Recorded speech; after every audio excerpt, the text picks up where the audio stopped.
கௌரவ சபாநாயகர் அவர்களே, இன்று தனியார் துறையிலே சேவை செய்கின்ற உத்தியோகஸ்தர்கள் கடைகளிலே, தொழிற்சாலைகளிலே மற்றும் மலையகத்திலும் நாட்டிலே ஏனைய பகுதிகளிலிருந்து வந்து வெளியிலே தனியார் நிறுவனங்களிலே சேவை செய்கின்ற தொழிலாளர்கள் அல்லது உத்தியோகஸ்தருடைய ஆக குறைந்தபட்ச சம்பளம் 12,500 ரூபாய் சம்பளத்திலிருந்து 17,500 ரூபாய்க்கு அதிகரிக்கப்படுகிறது.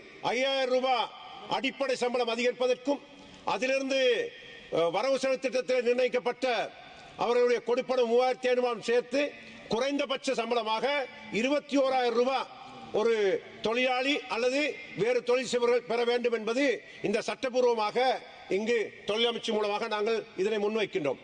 ஆகவே ஒவ்வொரு வேலை தருணரும், ஒவ்வொரு கம்பெனியுடைய உத்தியோக சொந்தக்காரர்களும் அல்லது கடையுடைய சொந்தக்காரர்களுக்கும் இது சட்டபூர்வமாக்கப்பட்டு தொழில் அமைச்சிலே நாங்கள் இது சம்பந்தமாக ஓவர்சைட் கமிட்டியிலே பாராளுமன்றத்தில் பேசப்பட்டு இங்கு சட்டபூர்வமாக்குவதற்கு பாராளுமன்றத்திலே நான் கையிருக்கிறேன். நான் இருக்கிறேன் என்னுடைய குறைந்த கால தொழில் அமைச்சராக, தொழில் ராஜாங்க அமைச்சராக பொறுப்பேற்ற காலகட்டத்திலே எனக்கு கிடைத்த ஒரு பாரிய ஒரு வரப்பிரசாதம், ஒரு பாக்கியம் என நான் கருதுகின்றேன்.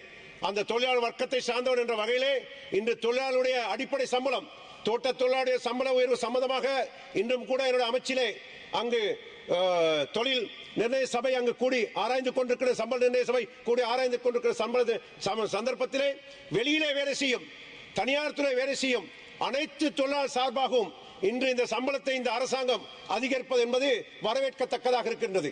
ஆகவே இந்த சம்பள உயர்வு சட்டமாக்கப்பட்டு அனைத்து தனியார் நிறுவனங்களுடைய சொந்தக்காரர்களும் இந்த சம்பளத்தை சட்டபூர்வமாக அவர்களுக்கு வழங்குவதற்குரிய ஏற்பாடு வழங்கப்பட்டிருக்கின்றது.